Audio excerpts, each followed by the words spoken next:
How the entitled crazy mother thought she would make profit off of her child's burns and failed. A few years ago I worked in a fast food restaurant. One day I brought dinner to a table at the restaurant's garden where an older woman and her grandson were sitting.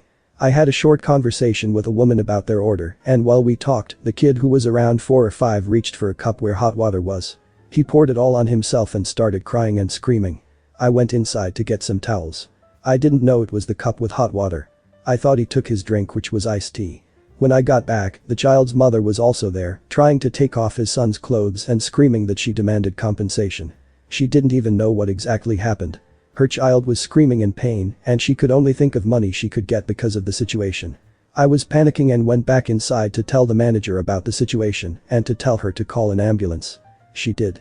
They arrived and took the child to the hospital, but this is just the beginning. The mother was really hoping to get something for her from that situation, and she decided to get it at all costs. Seeing her behavior when she screamed about compensation while her child was in such pain, I was really afraid that she would blame me for the whole incident. But I was lucky that the only camera in the garden recorded the whole thing perfectly in full HD. So there was no doubt that I wasn't the culprit. The problem was that the mother and grandmother of the child didn't pay enough attention what he was doing. The mother wasn't aware that we had cameras, so she decided to straight up lie about what happened. First, she told the restaurant's manager that it was me who poured the water on her son and that she witnessed it. But she was buying more food at the time it happened, and everyone could confirm that she wasn't in the garden. So she changed the story and said that I assured her that the water is cold. Yeah, for sure I would tell her who wasn't even at the table that the cup with a huge note caution hot had cold water inside. Again, when confronted with the fact that I couldn't tell her that because she wasn't there, she decided to make up another version and told the manager that the cup had no lid. However, the footage from security cameras showed otherwise. Then, she said that she didn't order any hot drinks. But the receipt showed that she was lying again. The mother was furious that she didn't convince the manager that she and her son were the victims of fast food employees. But the story doesn't end here. The next day she showed up again, raging at the fact that no one from the restaurant called the hospital to ask about her son's health. How delusional she was to think that any doctor would tell a complete stranger details of his patient's health. She informed everyone that because of us, her son had a lot of second-degree burns. The main manager was in the restaurant that day, and he was already informed of the incident, so he knew who he was dealing with. The mother was cussing, screaming that he should fire me and that she will report it to the police and will take us all to court. The manager warned us that maybe I and other employees from that shift will have to go to the police station to testify. The woman even emailed the corporate about the whole thing. But all the evidence was against her, and the corporate's lawyers said that none of us should be afraid of any consequences because it was clear that she will never be able to accuse us of hurting her child. I worked there only during holidays, so I stopped working there around a month after that and returned the next holiday. And another one, it was 2 years after the incident. When the manager told me that the mother recently had given up trying to get the compensation because every attempt was unsuccessful, the footage from the security cameras was enough to prove what happened, and none of the employees from that day were called to the police station or court. The petty thing about the whole situation with this mother who was so sure that she will be able to get a lot of money with her lies. The main manager told me that they would willingly pay for the boy's treatment, but they decided not to after she said so many bad things about me and other employees who had any contact with her before and during the incident. So she was left with nothing but hatred and medical bills. I'm only sorry for the boy who had to suffer so much, and his mother probably didn't even really care, especially that she wasn't able to make any profit off of it. Story 2. Last week I got the restraining orders against a so-called friend and her entitled children, 16 female and 15 male. This frenemy was once my neighbor. She was already renting a house there next to us when we bought our house. We were cleaning up before moving in. She came up to us and introduced herself.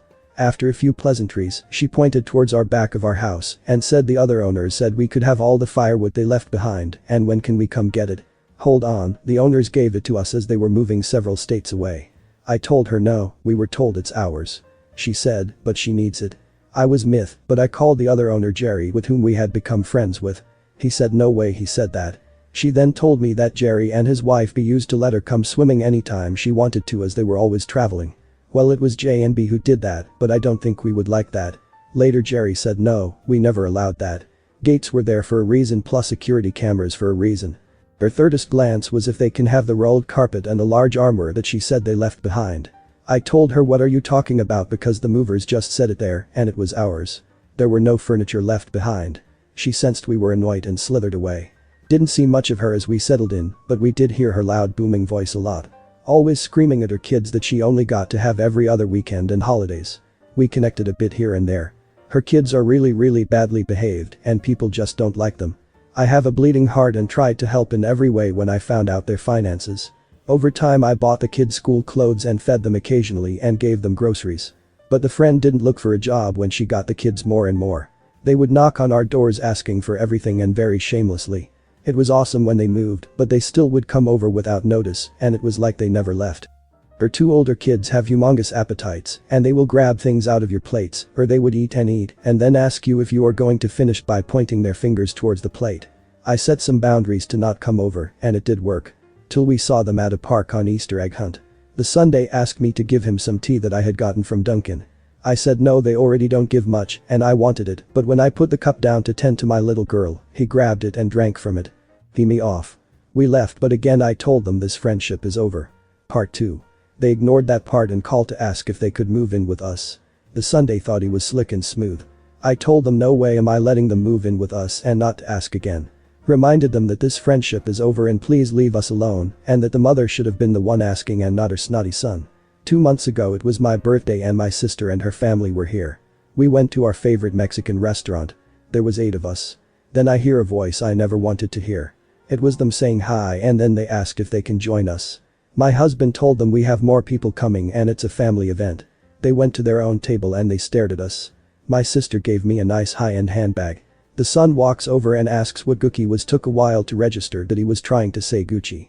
He came back to the table and told me that he looked online and the amount of that handbag could have gone towards their deposit and rent and then he said return it and give us the money. They are living in a homeless shelter. I said it's not my duty to pay for other people. I walked over and told the mother that this is my final warning and to stay away and keep your kids away from us. A few days after that I was getting on the freeway and saw 2 women and a small child by a car that seemed to have broken down. I got off to offer help and realized that it was this frenemy. I was so mad but relieved to see the son wasn't there. I told her I can take them up to McDonald's and get them off the freeway.